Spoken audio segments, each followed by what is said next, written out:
Cant Review print speaking to the blind, celebrating 40 years of audio newspaper production. Welcome to this week's edition of the Herald Scotland podcast, recorded at the Bishop Briggs Media Centre by our amazing volunteers. You can get in touch with us via Facebook, Twitter or Instagram using @CuneReview, that is @CuneReview. You can also contact us directly by emailing information@cunereview.com, that is INFORMATION@CuneReview.com, or by calling 0141 772 3976. That's 0141 772 3976. This is from the Herald on Wednesday the 26th of April 2023. This is from the news section. The headline reads, Bank of England Chief, People Must Accept They're Worse Off. This article is by Gabriel Mackay. The Bank of England's chief economist has said that people in the UK have to accept that they're worse off amid the cost of living crisis. The former Goldman Sachs employee, whose annual salary stands at around £190,000, stated that people should avoid trying to maintain their spending power by asking for wage rises, or in the case of businesses, by passing costs on to customers. A study by the Economic Policy Institute in the US found corporate profits were the biggest driver of inflation, rising from a 13% contribution in normal times to around 33% since the second quarter of 2020. Research by the Union Unite found that in the UK, profit margins for the FTSE's biggest listed companies were 73% higher in 2021 than pre-pandemic levels in 2019 despite lower sales. Even removing energy companies from the tally, average profit margins still jumped 52% according to the research. Unite found that 8.3% of inflation was due to labour costs, while the jump in profits contributed 58.7%. Mr. Powell said on the Beyond Unprecedented podcast, somehow in the UK, someone needs to accept that they're worse off and stop trying to maintain their real spending power by bidding up prices, whether through higher wages or passing energy costs onto customers, etc. What we're facing now is that reluctance to accept that, yes, we're all worse off and we all have to take our share, to try and pass that cost on to our compatriots and saying, we'll be alright, but they will have to take our share too. That pass the parcel game that's going on here, that game is one that's generating inflation, and that part of inflation can persist. The Bank of England's Governor Andrew Bailey last year urged workers not to ask for big wage increases to help curb inflation. The banker, who earns around £575,000 per year, said, we do need to see a moderation of wage rises. Now that's painful. I don't want to in any sense sugar that. It is painful, but we need to see that in order to get through this problem more quickly. He later urged businesses to avoid price rises as inflation hurts people. That article was by Gabriel Mackay. This is from the Herald on Wednesday the 26th of April 2023. This is from the news section. The headline reads, Police Scotland, Frustration over Front Desk Closures. This article is by Jodie Harrison. Communities are frustrated as the number of front desks at police stations across Scotland has fallen by a quarter since the force's creation a decade ago, a Liberal Democrat MSP has said. Figures obtained by the party using Freedom of Information requests show the number of police counters has fallen from 340 in 2013, the year of Police Scotland's inception, to 2,053 in 2023.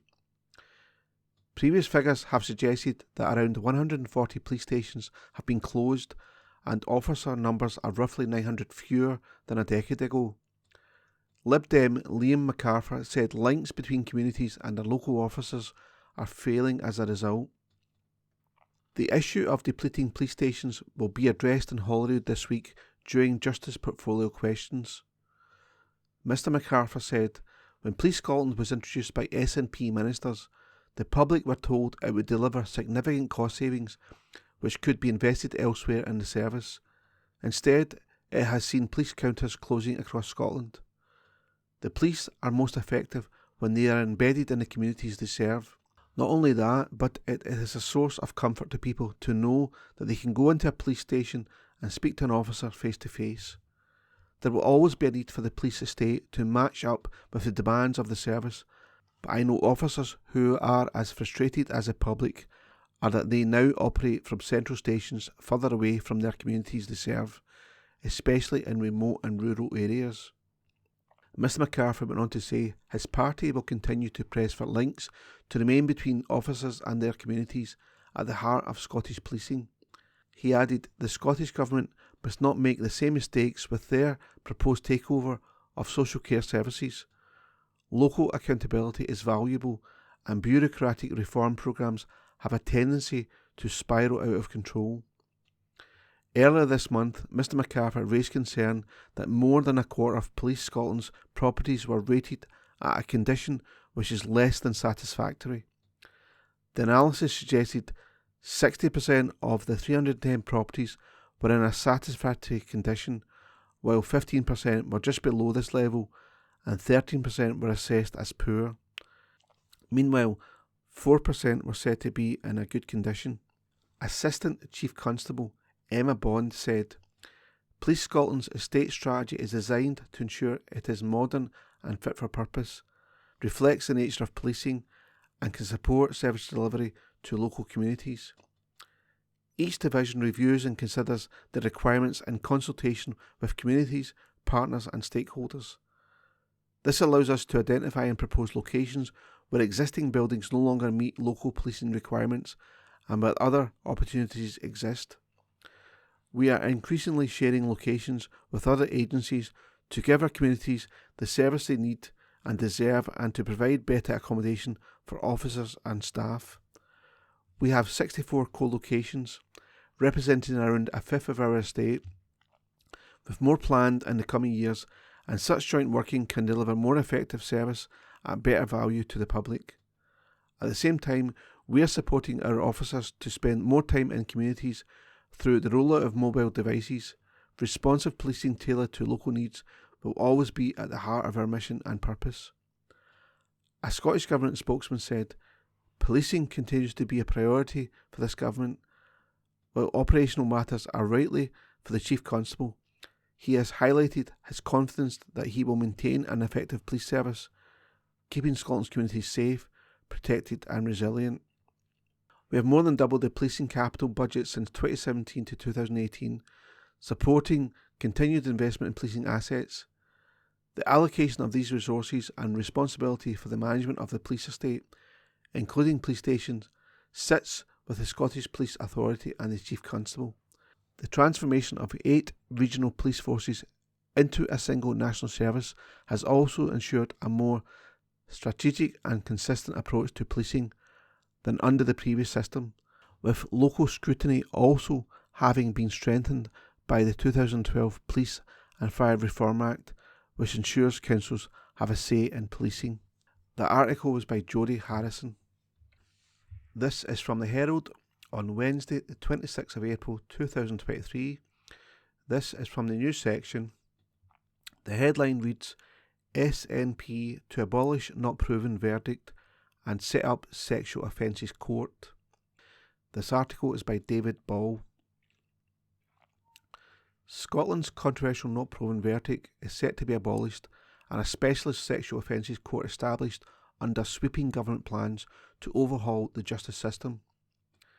SNP ministers have tabled legislation at Holyrood they claim will put victims and witnesses at the heart of the justice system, with the plans also leading to the creation of an independent Victims and Witnesses Commissioner for Scotland to champion the rights of victims and witnesses. But concerns have been raised over a proposed pilot of juryless trials and changes made to the majority required for juries to reach a decision. Under the Victims, Witnesses and Justice Reform Scotland Bill, If approved by MSPs, justice agencies will be required to make efforts to reduce re-traumatisation of victims and witnesses, while the Scottish Government said the legislation will address long-standing challenges in the justice system's approach to serious sexual offences. The legislation will abolish the not proven verdict in all criminal trials, which the Scottish Government claims will lead to a clearer, fairer and more transparent system. The plans will reduce the number of jurors from 15 to 12 and increase the jury majority required for conviction to at least 2/3. But Rape Crisis Scotland has warned the proposed changes to jury majorities could reduce the number of rape convictions. If passed by the Scottish Parliament, the bill would also establish an independent Victims and Witnesses Commissioner for Scotland.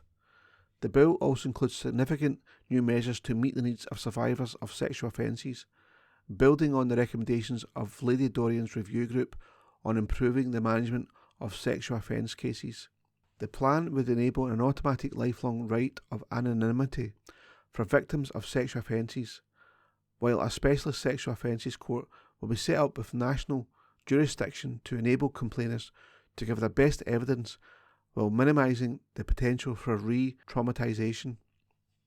The Scottish Government plans would also provide an automatic right to state-funded independent legal representation for complainants when applications are made to lead evidence of their sexual history or bad character in sexual offence cases. If approved, a pilot of single-judge trials for cases of rape and attempted rape will take place to gather evidence on their effectiveness. SNP Justice and Home Affairs Secretary Angela Constance said, "This bill will put victims and witnesses at the heart of the justice system. It is testament to the efforts of many campaigners who have worked to ensure that the processes of justice better serve victims, witnesses and vulnerable parties. This landmark legislation is among the most significant since devolution and will ensure fairness is cemented into the bedrock of Scotland's modern-day justice system. Building on the experiences of survivors, victims and their families, these key reforms will make justice services more sensitive to the trauma it can cause." She added, "This government has been clear we must take action to improve the experience of those who suffer sexual abuse. The majority are women who must be supported to have trust and confidence that the processes of justice will serve their needs, allow them to give their best evidence and support them in their recovery.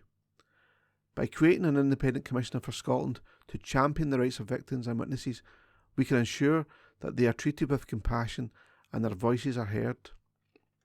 Earlier, the Chief Executive of Rape Crisis Scotland welcomed plans to scrap the not proven verdict, saying she has no doubt that guilty men are walking free.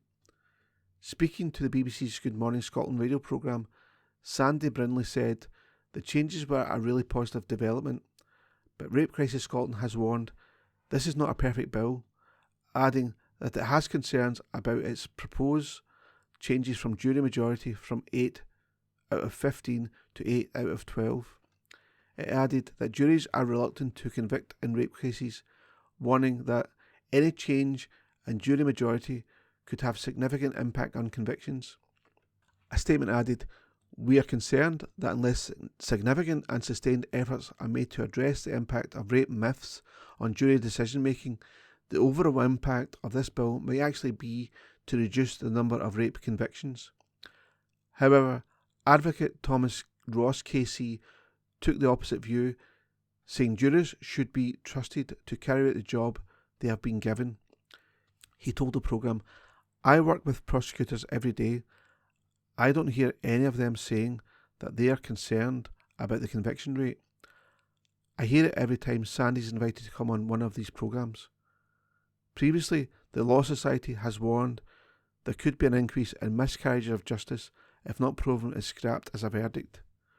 Scottish Conservative Shadow Justice Secretary Jamie Green said, "There are long overdue measures in this bill we can support, including the abolition of the not proven verdict, which the Scottish Conservatives have long called for, and anonymity for sexual offence victims. However, we share reservations about a move to juryless trials, given that it is a basic tenet of Scottish law that those prosecuted for the most serious offences are tried before their peers. It is also disappointing that Humza Yousaf has broken his promise, made as Justice Secretary, to implement Michel's law, which would increase the use of bans on criminals entering the local area of their victim. These measures still fail to give victims a voice during the parole hearing process, all of which feature in my own victims' law, which was widely welcomed by victims' organisations. This really is a missed opportunity, a victims' bill in name only. The Scottish Conservatives will fight tooth and nail to strengthen it and make it a law that truly puts victims at the heart of our justice system. If the government fails to deliver, I will not hesitate to legislate changes through my members' bill. The article was by David Ball. This is from the Herald on Thursday the 27th of April 2023. From the news section. Ferrari opens new Scots dealership in first expansion in 15 years. This article is written by Craig Williams. Ferrari has expanded the official dealer network with the addition of a new dealership in Glasgow. It represents the first time the Italian luxury sports car manufacturer has awarded an additional franchise for over 15 years. The new dealership, Greypool, Glasgow, is the second Ferrari dealership in Scotland, along with Greypool, Edinburgh. The new state-of-art facility features a large showroom for new cars from the current product range, including the class-leading Ferrari Roma and the innovative hybrid 296 GTB and SF90 Stradale. Dominic Bell, head of business at Greypool, Glasgow, said, "This is an incredibly exciting time for the iconic Ferrari brand, and we are privileged to be bringing the world's foremost luxury sports car manufacturer to the city of Glasgow, and we all look forward to welcoming both new and long-standing customers and Ferrari fans to Greypool, Glasgow." Francesca Bally, regional manager, Ferrari North Europe, commented, "The UK remains one of the most important markets for Ferrari, and we are delighted to announce the expansion of the dealer network into Scotland. We know there are many passionate clients and fans in Scotland, and we look forward to welcoming them to our new home in Glasgow, from where we are sure many a memorable road trip into the Highlands will begin." That article was written by Craig Williams.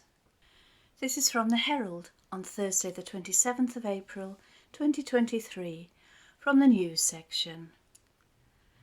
Glasgow, probe into death of woman continues as police search park. This article is written by Craig Williams.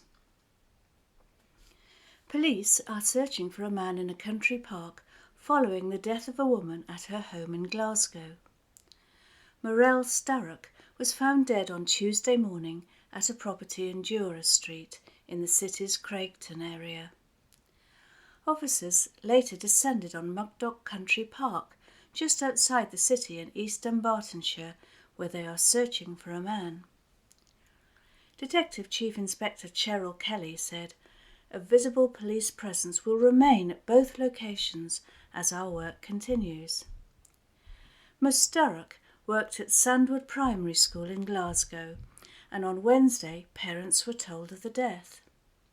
Head teacher Fiona Donnelly said in a letter, "It is with deep sorrow that I must inform you about the sudden death of Ms Starrock, who is a beloved member of our teaching staff." Police said the death is being treated as suspicious and inquiries remain ongoing. Detective Chief Inspector Cheryl Kelly said, "Our thoughts are with Morel's family and friends, as well as everyone affected by this tragic incident. We are providing her family with support at this incredibly difficult time, as our investigation to establish the full circumstances continues." The search of Mugdock Country Park for the man, who has been reported missing in the area, is being treated as linked to the death of Miss Starrock. Detective Chief Inspector Kelly added, "There is not believed to be any risk to the wider public, but I would urge anyone with information or concerns to contact Police Scotland on 101, quoting Incident 0904 of 25th of April, or speak to any of our officers." That article was written by Craig Williams.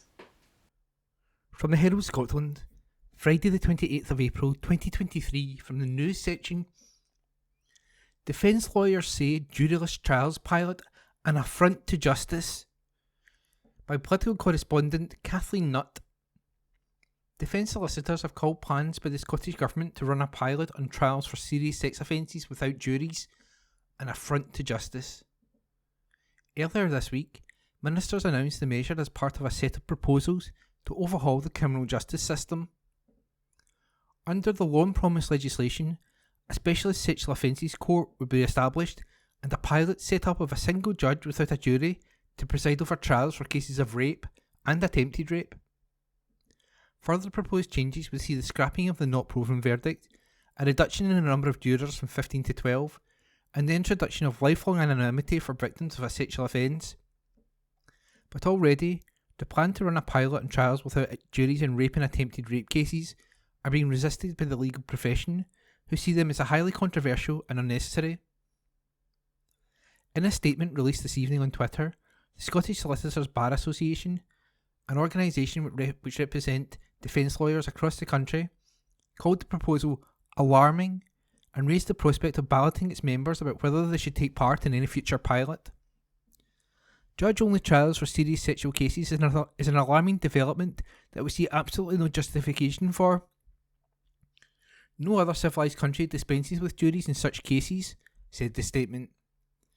The suggestion that juries are routinely misguided in their verdicts and in some way conviction rates need to be corrected for such offences is frankly an affront to justice and should be opposed. It is likely that SSBA will require to ballot its members on whether or not we will take part in any such pilot. Earlier this week, some lawyers threatened to scupper the plans to dispense with juries in rape and attempted rape trials. Thomas Ross, KC, a leading advocate who specialises in defending people accused of serious offences, said a rebellion against the proposals is underway. Spirits lifted this morning by a number of solicitors already declaring that they would take no part in legitimising non-jury trials, he tweeted on Thursday. Hopefully our judges, who rightfully compliment jurors for the work that they do, will stand up and help us defeat this part of the bill. Scottish lawyers from all backgrounds, sheriffs and judges too, must speak out against this proposal. On an issue as important and fundamental to fair trial protections as this, I'm afraid even silence amounts to complicity. A review by Lady Dorian found that rape myths might influence jury decisions in sexual offence cases. They have been defined as false or prejudicial beliefs about the relevance of a complainer's actions before, during or after serious sexual assault to their credibility or on issues of consent. The Scottish Government report states, common rape myths include expectations that a genuine victim would seek to escape or resist an assault, that they would immediately report an offence once it has happened, that previous sexual contact between a complainer and an accused is indicative of consent, and that real rape victims will become emotional when giving evidence at a trial. Rape Crisis Scotland said the bill could transform legal responses to rape in Scotland. It said, what we all want is a system where we can be confident that the evidence being heard in rape trials has been assessed fairly and objectively, and isn't influenced by false assumptions or attitudes towards women. Angela Constance, the Justice Secretary, denied that the changes would stack the system against those being accused. There is vast evidence where we know that instead of just following and evaluating the evidence in front of them, in many instances juries are influenced by false and stereotypical views, either about rape or how victims should respond, she told BBC Radio Scotland on Thursday. What the bill proposes is a time-limited pilot in a single-judge trial for specific cases, such as rape. I think it is fair and legitimate, given the long-standing low conviction rates for rape. The Victims, Witnesses and Justice Reform Scotland Bill will have to be passed by Holyrood for the reforms to be brought in. If MSPs back the changes, further legislation will be introduced to establish the pilot for juryless trials. The scheme would then have to be evaluated before ministers could decide to make it a permanent feature of the Scottish criminal justice scheme, or not. Both the Law Society of Scotland and the Faculty of Advocates of Scotland are opposed to juryless trials for rape and attempted rape. In its response to a consultation last year on the bill's proposals, the Faculty of Advocates said a trial by a single judge without a jury could reduce public confidence in the justice system, remove civic participation in the criminal justice system, and undermine the use of juries for non-sexual offences. And that report was by Kathleen Nutt. From the Herald Scotland, Friday the 28th of April 2023, from the news section, robotic surgery boost for Tayside prostate cancer patients. Report by health correspondent Helen McArdle.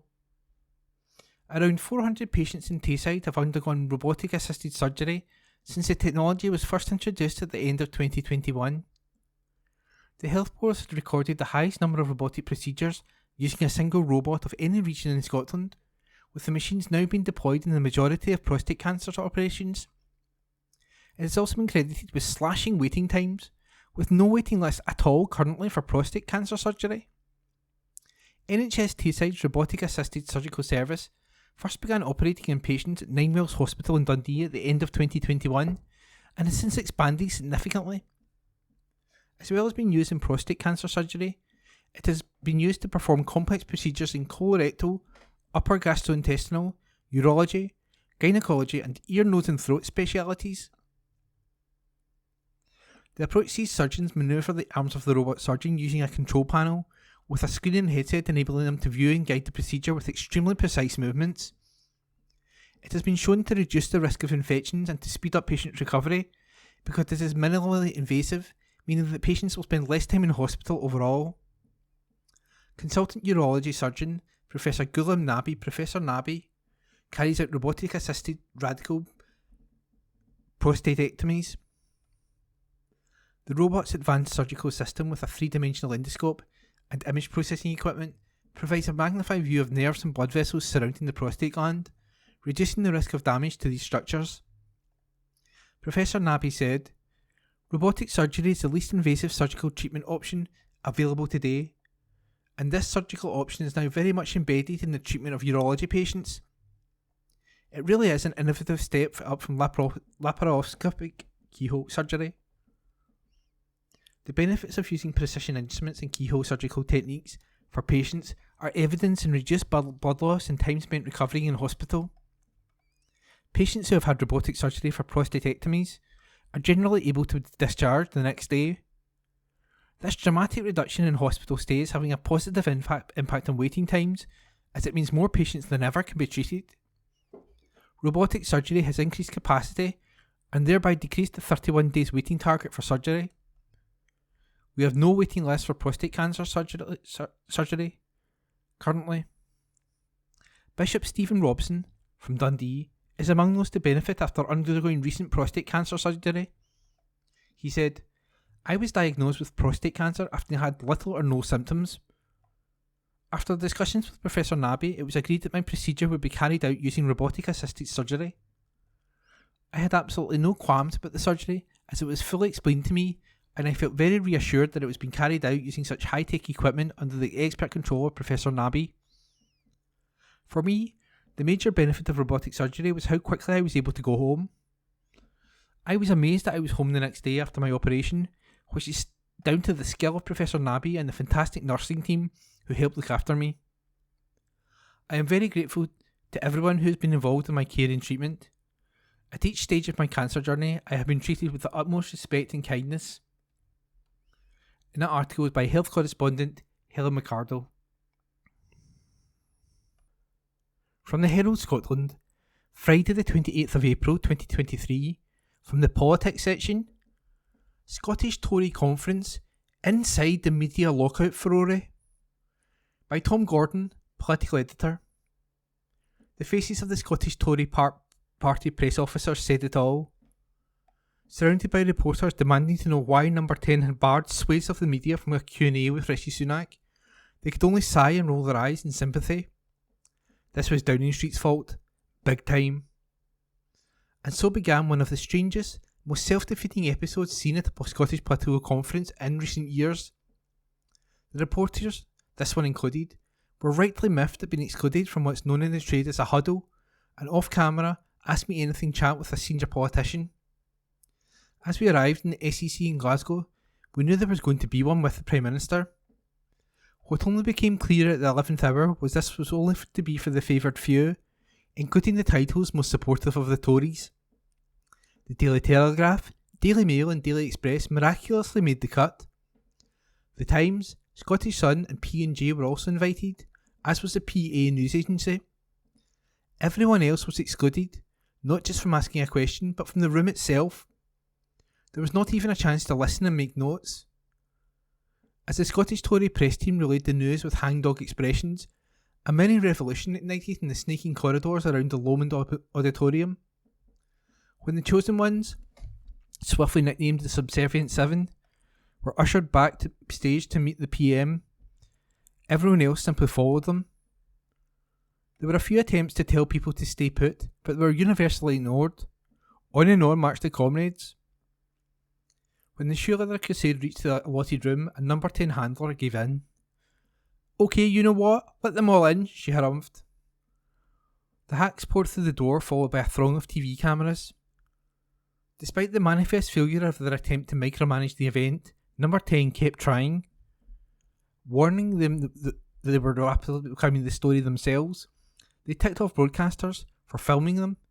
It wasn't appropriate, they said. The cameras kept on recording. When number 10 tried to limit the event even more, threatening Mr. Sunak might do virtually nothing, tempers flared. Number 10's emissaries were told their efforts were an embarrassment. It all got very handbags very quickly. There is always tension between the media and a political party. One wants stories, the other wants puffery. But it's rare for things to go so badly awry. In trying to handpick the PM's questioners, they picked a fight with everyone else. It was as dumb as it was foreseeable. In the end, Mr. Sunak didn't run away and agreed to a revised Plan A, the original chosen ones, but with everyone else staying in the room to listen. It lasted 5 minutes, and he said nothing of note, merely parroting prepared lines. Even a question about the BBC chairman resigning got an answer about the cost of living. An hour had been wasted on a pointless standoff, goodwill squandered, and a host of negative headlines generated about Downing Street control freakery. The faces of the Scottish Tory press officers had the last word too. Thank God it wasn't us. And that report was by Tom Gordon. From the Herald Scotland, Friday the 28th of April 2023, from the news section, Sean Hogg sentence appealed after rapist walks free from court, article by Gabriel Mackay. The Crown Office will appeal an unduly lenient sentence handed down to Sean Hogg, who was convicted of rape earlier last month. The 21-year-old was convicted in March and on April the 3rd was sentenced to 270 hours of community service, as well as being put under supervision for 3 years and added to the sex offenders register. That was met with an immediate backlash, with campaigners questioning why a convicted rapist was allowed to walk free from court. On Friday, it was announced that the Crown Office has taken the unusual step of appealing against the sentence, which it judged unduly lenient.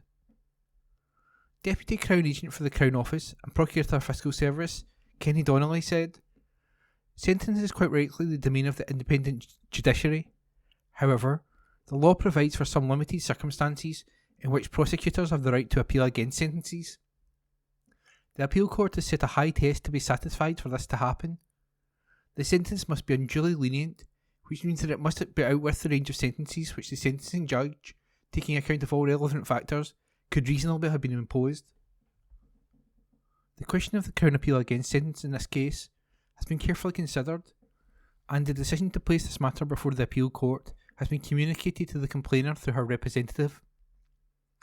The victim's solicitor, Amar Anwar, said, "This morning we were advised that the Lord Advocate has decided that the Crown should appeal the sentence imposed upon Sean Hogg, convicted of rape, on the grounds that it is unduly lenient.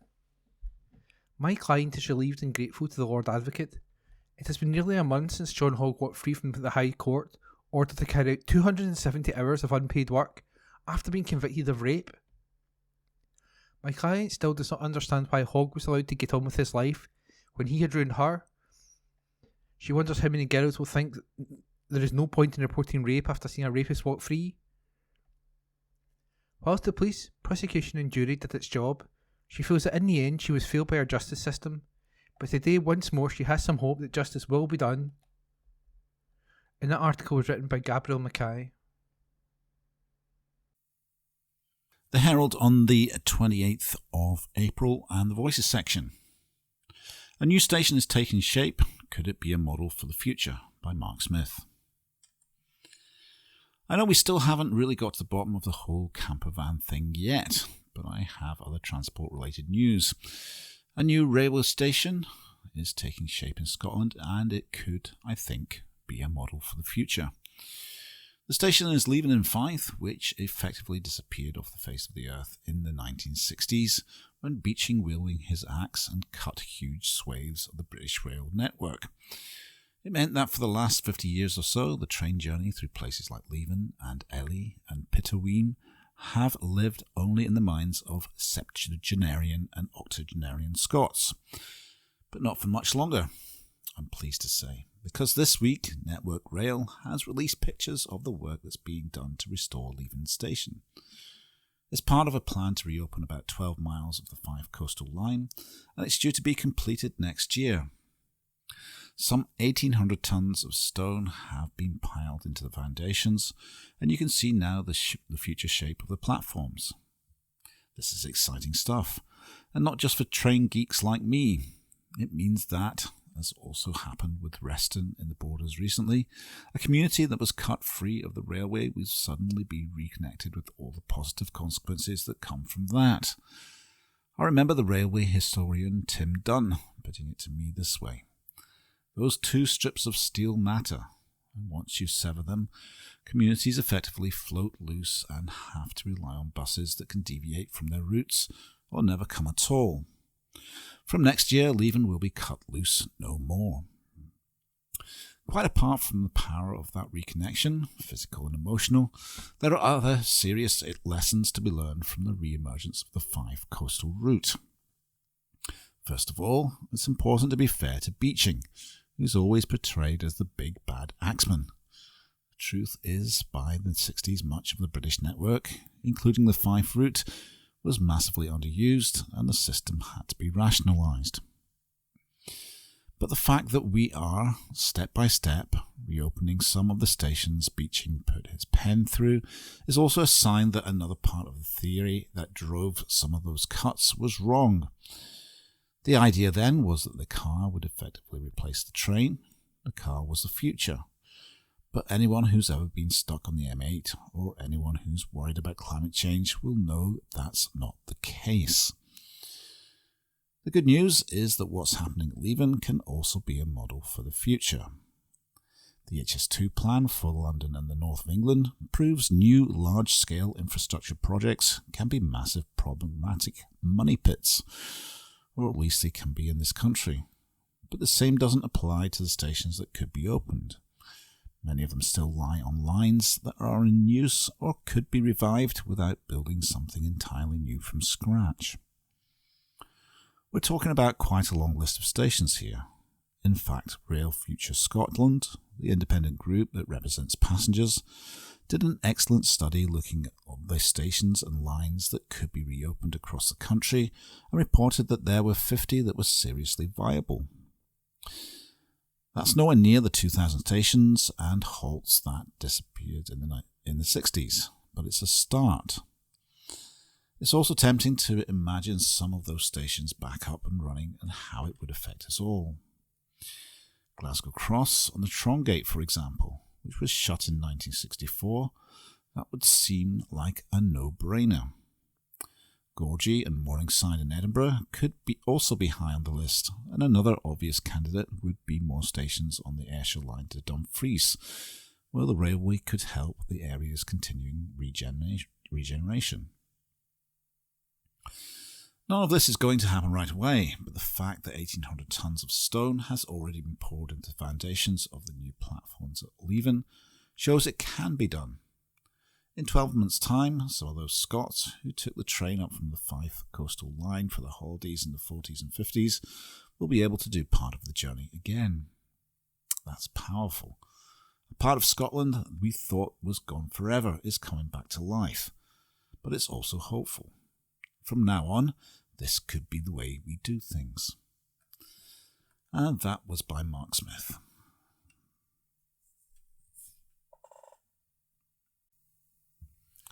the Herald on the 28th of April, and the Voices section. Keir Starmer only passes the buck on misogyny in schools, by Katrina Stewart.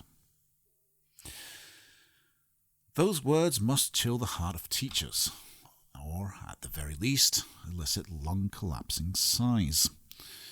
The teaching profession likely feels it's dealing with quite enough, thank you, without there being the go-to sticking plaster for politicians looking to resolve the latest social concern. Now, according to Sir Keir Starmer, teachers should be tackling misogyny in classrooms by teaching boys to respect girls. Misogyny is a favourite topic of Sir Keir. He trots out pledges to support women on a fairly routine basis. Only in March, Starmer said a Labour government would cut violence against women in half within the next 10 years and prompt behavioural and cultural change in the Met Police to stamp out misogyny there. Both bold claims. Last year, Keir Starmer pointed out, rightly, that a fish rots from the head, in reference to the culture of misogyny and harassment in Parliament. He criticised the Westminster government's repeated delays to disciplinary action against Tory MPs, saying meaningful change had to be led and modelled from the top. That it absolutely does. Rishi Sunak is less convinced, as you might expect, that Starmer has the chops to tackle the issue. The Prime Minister, though he was awfully clever in the Commons this week by jibing at his Labour rival, at least I know what a woman is. It is absolutely useful to the point of necessity to be able to provide a definition of the issue, demographic thing you're trying to help. But whataboutery gets us nowhere. And when it comes to the issue of misogyny, whataboutery is rife. Despite many decades of feminists pointing out the way that sexism and misogyny creates structural inequality and damages the life experiences and chances of women and girls, there is still a reluctance to accept the issue. Sir Keir's education suggestions have been a hot talking point on social media and on radio and TV talk shows all week, and the same themes emerge. Girls are just as bad as boys. How dare we demonise boys? Women are to blame for men objectifying them. The first step to addressing a problem is accepting the problem, but that seems a step too far away for many people. Perhaps because most people have men in their life who they love and who are decent. They take offence at the very idea of misogyny because it's offensive to themselves or to the men in their lives to think that those men might play a part in making life worse for women. The social media #NotAllMen trope exists for a good reason. There is a valid point there, though. It's human nature not to get on board with a policy unless there's something in it for you. And there is something in it for boys in tackling misogyny. Look only at the levels of mental health issues and suicidal ideation in boys and see that the old masculine tropes of stiff upper lip and swallowing your feelings are harmful. Look at how girls are overtaking boys in certain subjects and see that gendered expectations and structures are harmful to young men academically too. The popularity of so-called pick-up artists online, such as the now notorious Andrew Tate, shows how desperately young men are seeking role models on a definition of masculinity, but are finding answers in the wrong places. No matter how you stand ideologically on porn, there's absolutely no denying that it has skewed young men's perceptions of what they might expect from sex and young women's obligations. We need to let young boys know it's okay to feel their feelings and to support one another, and there are different ways to be a boy and a man. For a long time, the focus has been on how women might deal with the consequences of misogyny, setting up women's refuges and rape crisis centres, by setting up charities specifically for women, by setting up professional bodies to help women at work. Sir Keir has fallen back a bit on this himself. He said boys should hear firsthand from victims of male violence. Sigh, more work for women. It's only relatively recently that the conversation has shifted to being one about what men do to tackle the issue at its root. It's a whole society problem, though, and it needs a whole society approach. So Keir is right in that misogyny needs to be part of the school curriculum, and yes, there needs to be specific space to talk explicitly about the issue, such as in RMPS classes. It shouldn't only be a single subject issue. We need to have careful conversations about misogyny and rape myths and toxic masculinity, but that should be woven in through the curriculum, whether it's in English in the text chosen or in history in the subject studied. I suspect teachers know this, and they don't need politicians to tell them. I cannot imagine these conversations aren't already being had. Another common theme to this week's discussion on the issue was the idea that these lessons begin at home, not in the classroom. Essentially, you want boys to treat their female peers with respect and as equals. Respect is a hard thing to teach. You can talk about respect, certainly, but it's better that it's modelled. Not every boy has that role model at home, so school is vital. But, as I say, it's a whole society issue. Whether you're a parent or not, we all have a social responsibility to role model decent behaviour. We can all step in and have those conversations with boys and young men in our lives. The bystander effect is a powerful thing. We can all step in when we see problematic behaviour, and we can all support young men to do the same with their peers. A casual teach it in schools isn't enough. It's a political hand-washing of an issue. Tackling misogyny requires deeper thinking and definite action for the sake of young women and young boys alike. And that was by Katrina Stewart. From the Herald Scotland, Monday the 1st of May 2023, from the news section, profitable Scots arms firms benefit from £8 million in public grants. This article is an exclusive by Martin Williams. Companies linked to the arms industry that together have made over £730 million in profits in a year have benefited from more than £8 million in support grants from the Scottish Government's Economic Development Agency.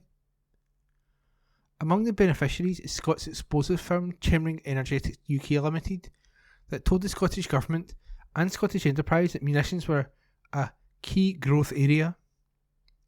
Ministers, who said they do not fund weapons manufacture, have come under fire over the grants to 8 firms, which together made £738 million in profits in our last full financial year.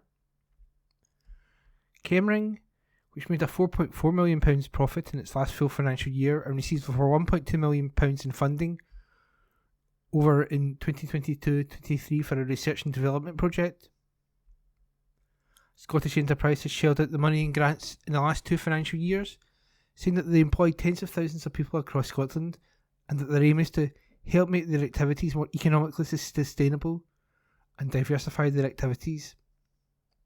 But the payments have gone under fire from peace campaigners for using limited public funds to line the pockets of profitable arms firms.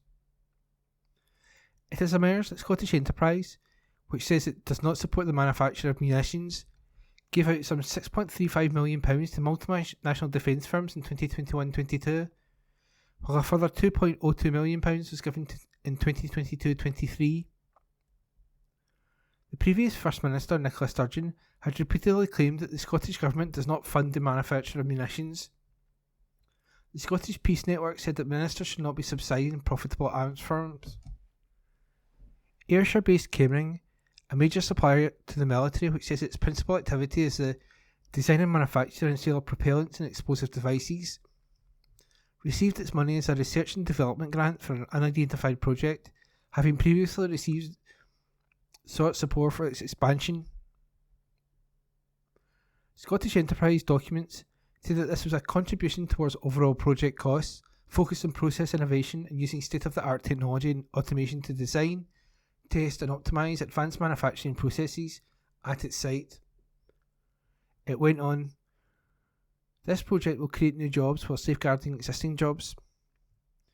A 2009 bid for the Scottish Government assistance through Scottish Enterprise by Chemring to help the firm with a £19 million expansion at its Ardeer site said it would allow it to take advantage of market moves that have resulted in a gap in the manufacture of explosives in the UK.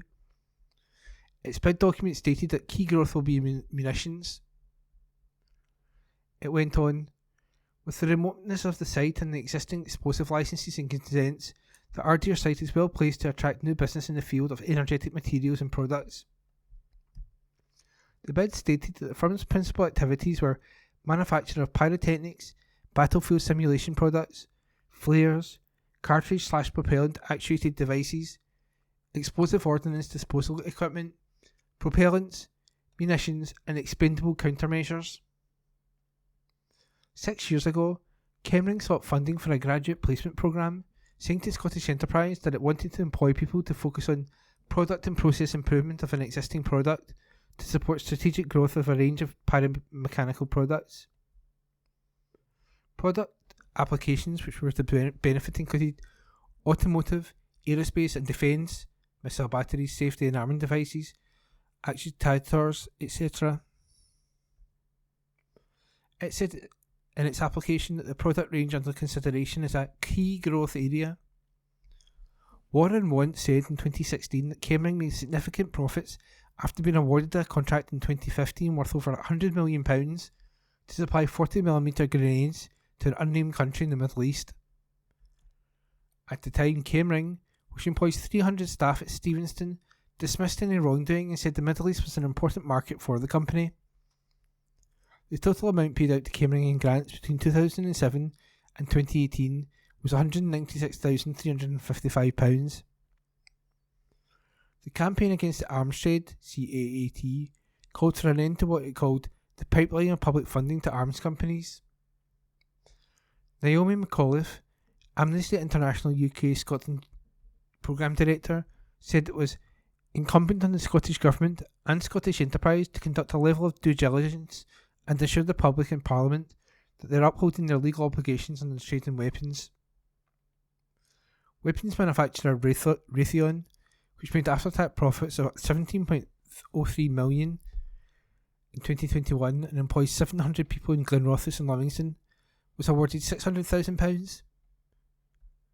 A group of Yemeni nationals have filed a lawsuit in the UK against Raytheon and two other defence contractors, Lockheed and General Dynamics, accusing them of aiding and abetting war crimes and extrajudicial killings by supplying arms to the Saudi-led coalition's war in Yemen. It is claimed by Doctors Without Borders that in January last year, a precision-guided missile made by the firm and fired by the Saudi-led coalition in Yemen hit a detention centre in Sadr, killing 80. Thales UK Limited, which made a £47 million profit in 2021, was handed £1.1 million. Boeing was given £2.1 million. Rosyth Royal Dockyard received over £1.9 million. Spirit Aerosystems had £561,000. PEE Systems Operations Limited got almost £20,000. And Leonardo UK Limited was given £627,000. Sean Clerkin of the Scottish Peace Network, who procured the latest data on Scottish enterprise spending, said, "It is appalling that the Scottish Government, through its agency Scottish Enterprise, are still subsidising highly profitable arms companies based in Scotland. We call on the SNP Green Scottish Government to stop using taxpayers' money to subsidise arms companies and instead use the money to alleviate homelessness in our nation." Emma Coburn, Scotland Coordinator for the CAAT, said, "The Scottish Government and its funding bodies, Scottish Enterprise in Highlands and Islands Enterprise, claim to champion peace and human rights, but their track record of funding multi-million-pound private arms companies who profit from conflict and repression tells a different story." Despite budgets being slashed across crucial public services in Scotland, the Scottish Government always maintained the flow of public funding to line the pockets of arms company shareholders, with very little accountability for how the vast sums in the public purse will be used. Scottish Enterprise cannot be oblivious to the deadly consequence of the research and development it is funding. We must demand an end to the pipeline of public funding to arms companies. Chemring said, "The £1.2 million was a research and development grant to modernise, automate and adopt new technology used in the manufacture of propellants." According to Chemring documentation, the site at Ardeer has been producing propellant for over 100 years and is world renowned for its expertise in this industry. A range of propellants are widely used in missile power systems, fuel igniters, gyroscopic actuator devices, rocket motors, ejection release units, buoyancy and inflation devices. It says, a Scottish Government spokesman: the Scottish Government does not provide funding for the manufacture of munitions, either directly or via Scottish enterprise. Defence industries are a valuable contributor to Scotland's economy, and any support provided is mainly focusing on helping firms to diversify and develop non-military applications for their technology, and ensure Scotland continues to benefit from the thousands of jobs in the defence, aerospace and shipbuilding sectors. Human rights due diligence checks have now been fully rolled out and are a normal part of the Scottish enterprise application process. Scottish Enterprise said that R&D project looks at using state-of-the-art technology and automation to design, test and optimise advanced manufacturing processes for the safety products manufactured at its site. A spokesman for Scottish Enterprise said, Scottish Enterprise's funding does not support the development or manufacture of munitions at Kemring's Ayrshire site produces using propellants for safety systems that save lives, including ejector seats. The defence companies we work with employ tens of thousands of people across Scotland, and our aim is to help make their Scottish operations as economically sustainable as possible, and targets continued diversification of their product lines into commercial markets with a view to sustaining and growing employment. Decisions to assist companies are based on the economic potential of proposed projects, all of which are delivered in line with the economic and social impacts legally agreed. And that article was an exclusive by Martin Williams. From the Herald Scotland, Monday the 1st of May 2023, from the politics section, Robertson warns Foreign Secretary new rules will damage Scotland. This article was written by Kathleen Nutt, political correspondent. Angus Robertson has accused the Foreign Secretary of trying to censor him and his colleagues as he demanded the withdrawal of guidance to British diplomats, placing curbs on dealings between Scottish ministers and overseas governments. A letter sent by James Cleverly to all UK heads of mission said that all meetings involving ministers in Edinburgh and overseas governments must be organised through the Foreign Office and attended by UK officials. He said UK officials must take a firm approach to ensure the Scottish Government was not using overseas visits to promote independence and undermine UK policy. The letter led to anger among Scottish Government ministers who have a network of international offices across Europe working to enhance overseas trade relations and maintain ties with the EU post-Brexit. It also has hubs in Washington DC, Beijing and Ottawa. The first two are inside the British Embassy offices in those capital cities, while the Beijing hub is located in the British High Commission Bureau. In his response to Mr Cleverly's letter, Mr Robertson, the Constitutional Secretary, said he is concerned that the damage the letter and guidance could do to Scottish trade, cultural exchanges and education, and to Scottish interests. Scotland has long benefited from the investment and domestic benefits our international network has helped to deliver, and, as EY reported last year, Scotland continues to outperform the UK as a whole for foreign direct investment, driving the creation of new jobs and economic opportunities for local businesses, he wrote. Ministerial engagement to promote Scotland is a key driver of these opportunities, alongside the efforts of our international network, and it is more vital than ever given the damage of Brexit to the Scottish economy and trade. Just this week, Wellbeing Economic Secretary Neil Gray met with a major Japanese company in Osaka to discuss plans for a large subsea electric cable manufacturing plant in the Highlands. We will, of course, resist any move by the UK government to curtail these types of visits and reduce opportunities to promote Scottish trade and investment opportunities. There is, rightly, nothing in the Scotland Act that prevents Scottish ministers from undertaking overseas visits to promote Scottish interests. He added, the Scottish Government is internationalist to its core. We believe Scotland has a contribution to make to global issues, whether that is tackling climate change, international development, advancing equalities around the world, the treatment of those fleeing war and oppression, and many other topics where the UK Government also has relevant responsibilities. We cannot be expected to turn our back on our core national values, and we will not do so.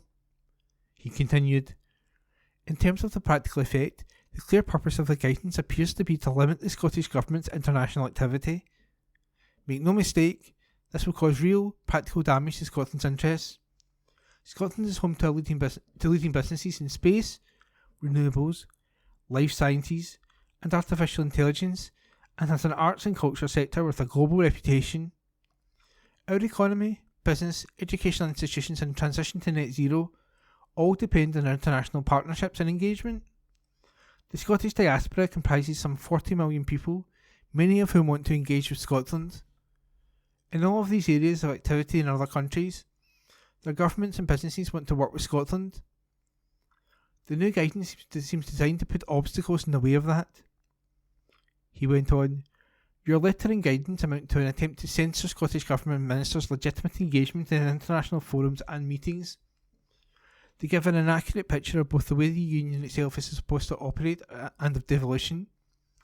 And above all, they will damage the Scottish economy and a range of Scottish interests."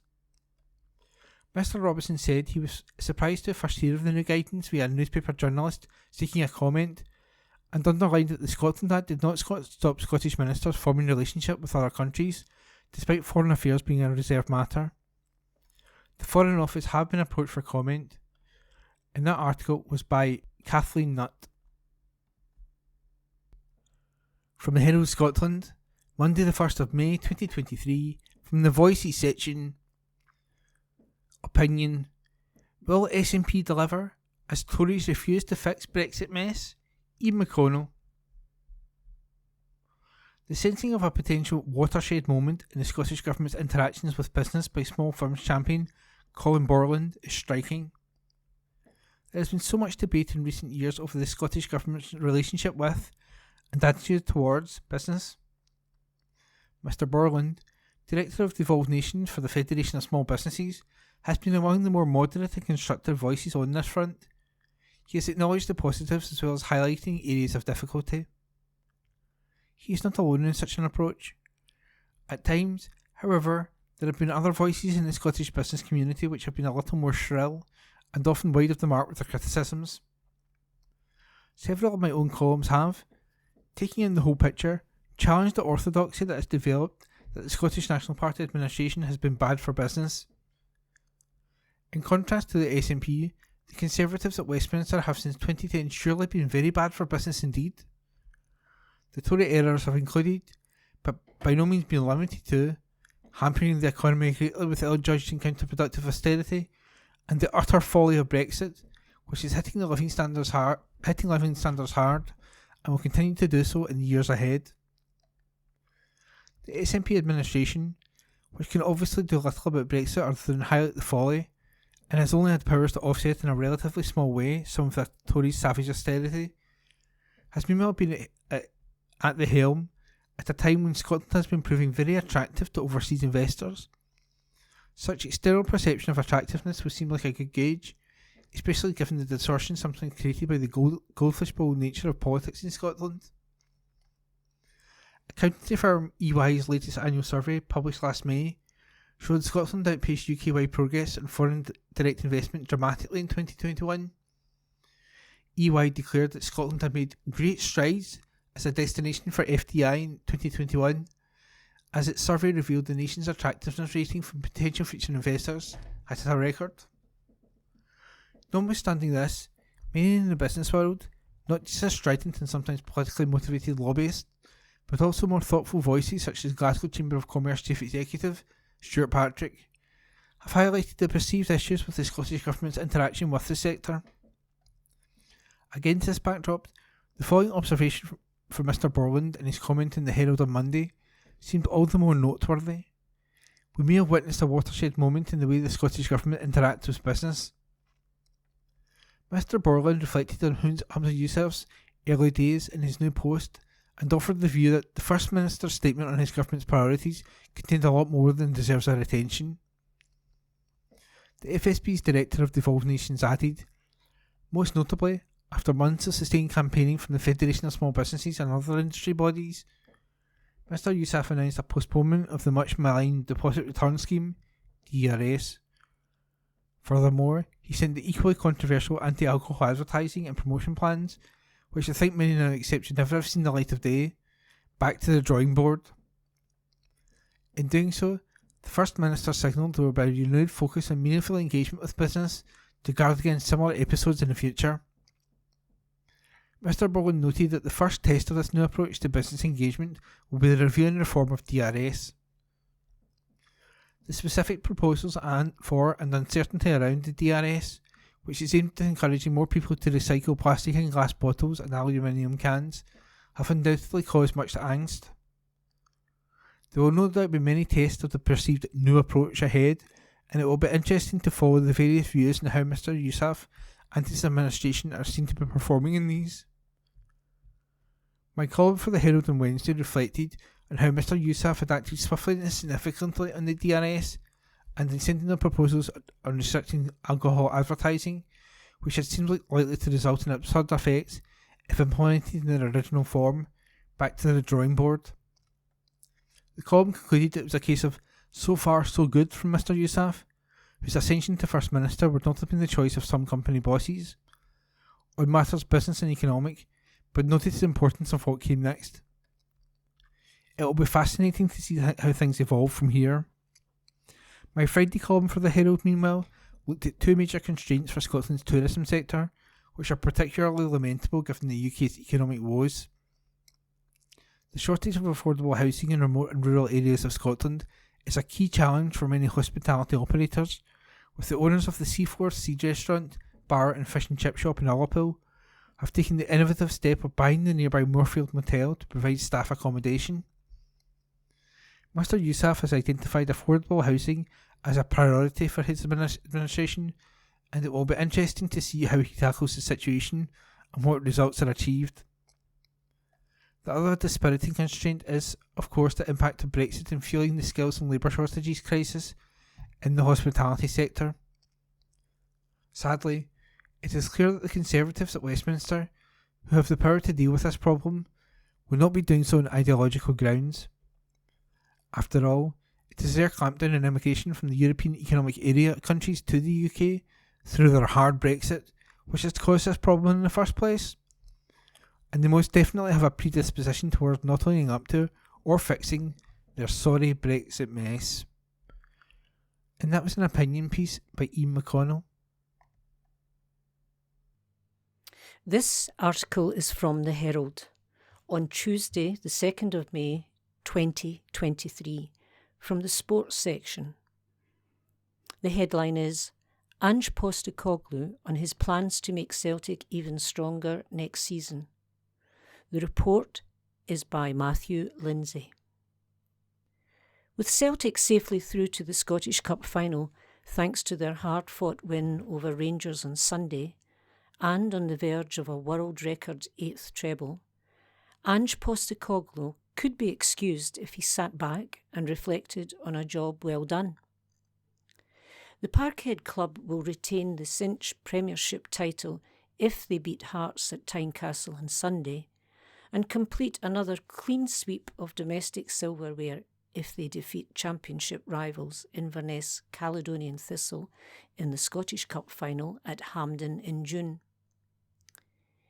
Even by the Glasgow Giants' recent standards, and they are bidding to lift every trophy in this country for the 5th time in 7 years, it promises to be a momentous campaign.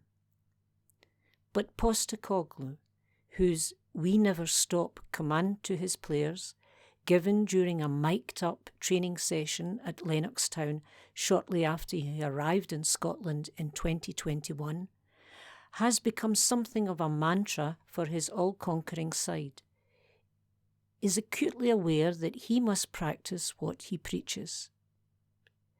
The Greek Australian knows full well that he can, despite the success that he has overseen to date and high regard which supporters currently hold him in, ill afford to become complacent and must maintain their dominance.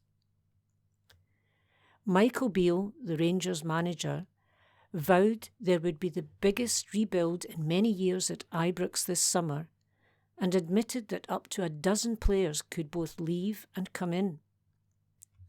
However, his opposite number stressed that Celtic scouting and recruitment staff have already identified numerous signing targets and emphasised that plans to bolster his squad even further for the 2023-24 campaign are well underway. They have to be, he said. We try to come out of every window stronger than when we went into it. I think we have done that from the first window I had, to last January, to last summer, to this January. Every window you can see, we are making strides forward.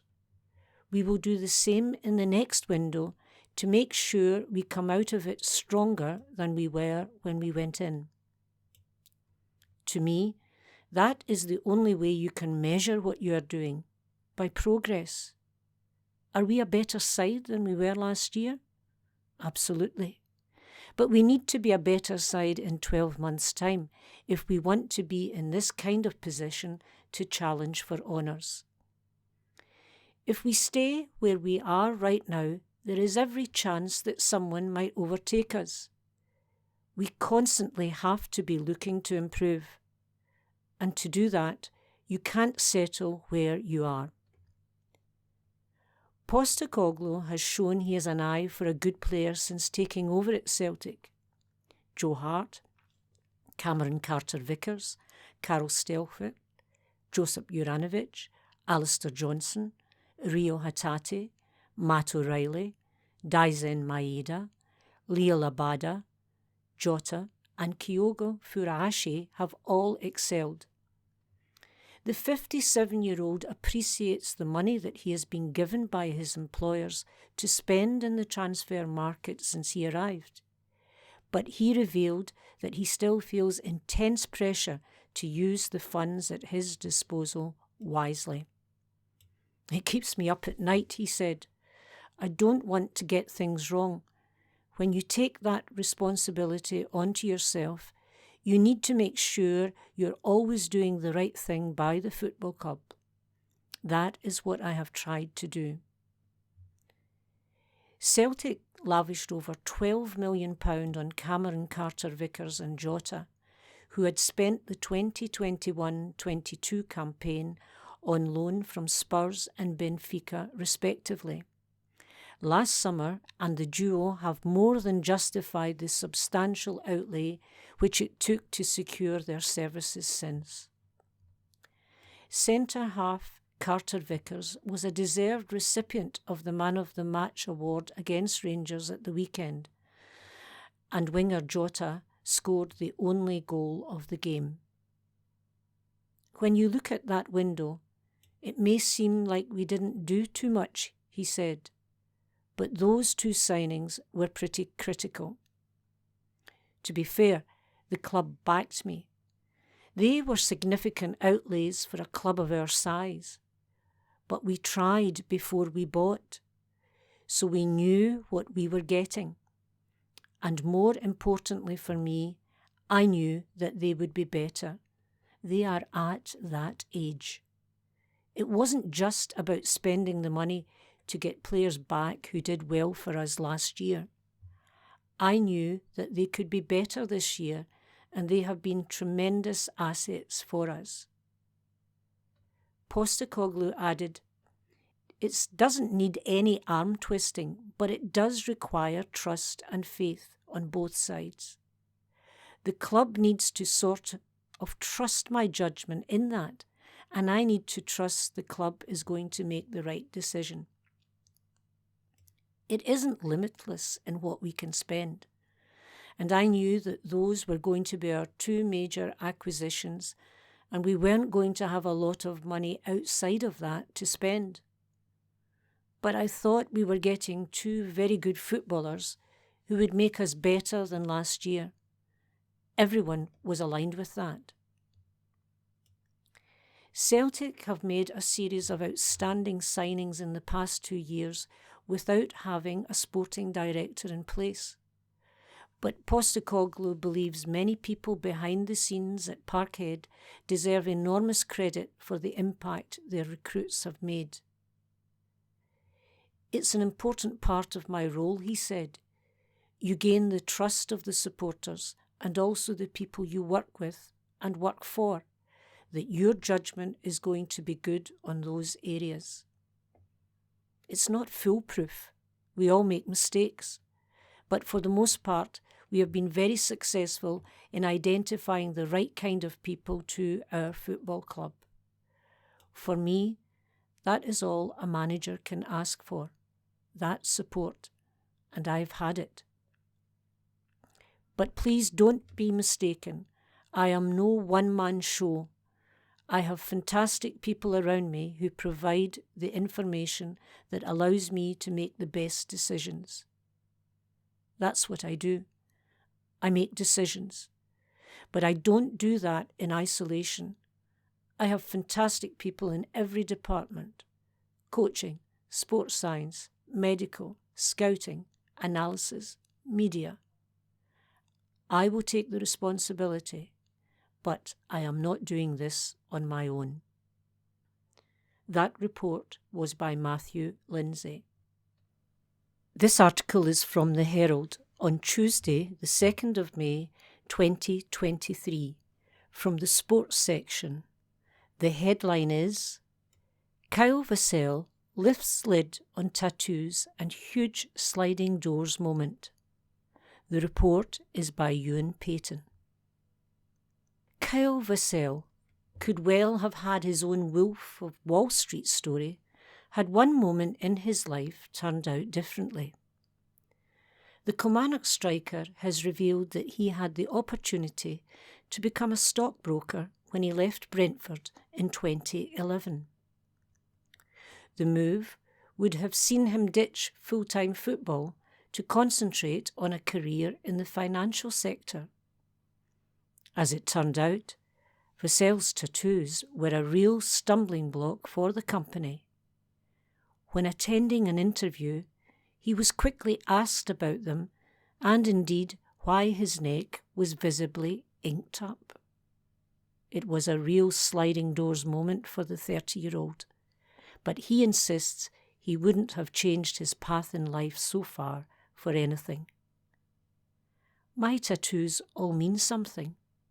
Maybe not the best things, but they do all mean something, Vassell quipped. It's a part of my life that has made me who I am. I don't regret it. I wouldn't change it. I've rolled with it, although it has cost me. When Brentford released me, I was doing an MMA at the time, and there was a guy in the gym who was a stockbroker. He said he could get me an interview. There wouldn't be any salary, but I could earn money from the commissions of easy sales. I got a suit. I looked the part. I went in there, and the first question was all about my grades, in particular with maths. So they asked why I didn't excel with maths at school, and I told them. The second question was, explain your tattoos. Then the third thing they said was thanks. That was it. At that time, I don't think neck tattoos were as common as they are today, but they definitely potentially cost me a job as a stockbroker. But at the same time, if I'd become a stockbroker then, who knows where I'd have been today. I don't regret any of it, and it's all part of my story. This weekend, Kilmarnock travelled to Motherwell for their first of the post-split Premiership games. Derek McInnes's men will be aiming to build on their excellent 2-0 win on the road in Paisley last time out. Killie are second bottom of the table, currently occupying the relegation playoff spot. They do have the advantage of 3 home fixtures and 2 away with the bottom 6 schedule.